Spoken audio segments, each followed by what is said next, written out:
জমি থেকে পাকা ধান কেটে আনার পরে কৃষকের প্রথম কাজই হচ্ছে ধান মাড়াই করা।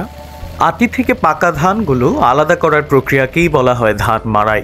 পূর্বে ধান মাড়াই করার প্রক্রিয়া অনেকটা কষ্টসাধ্য হলেও বর্তমানে অনেক আধুনিক মেশিনারি ব্যবহার করার কারণে এই প্রক্রিয়া অনেকটাই সহজতর হয়েছে। ধান মাড়াই করার পরে ধানগুলো সিদ্ধ করে রোদে পরিমিত পরিমাণে শুকিয়ে নিতে হয়। সর্বশেষে ধান ভাঙানোর মেশিন দিয়ে ভাঙিয়ে চাল ও চালের খোসা আলাদা করা হয়। 1 কেজি ধান থেকে 675 গ্রামের মতো চাল পাওয়া যায়। তবে ধানের প্রকৃতি বা প্রকারের উপর ভিত্তি করে এর পরিমাণ কিছুটা কম অথবা বেশি হতে পারে। অর্থাৎ 3 কেজি ধান থেকে 2 কেজি বা তার কাছাকাছি পরিমাণ চাল পাওয়া যায়।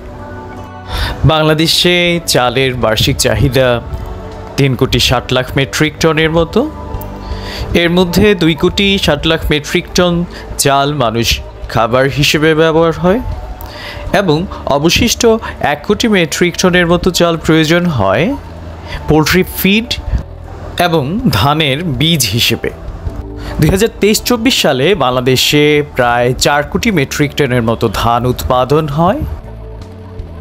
ধান উৎপাদনে বর্তমানে সারা বিশ্বে চীনের অবস্থান প্রথম, ভারত দ্বিতীয় এবং তৃতীয় স্থানেই রয়েছে আমাদের বাংলাদেশ।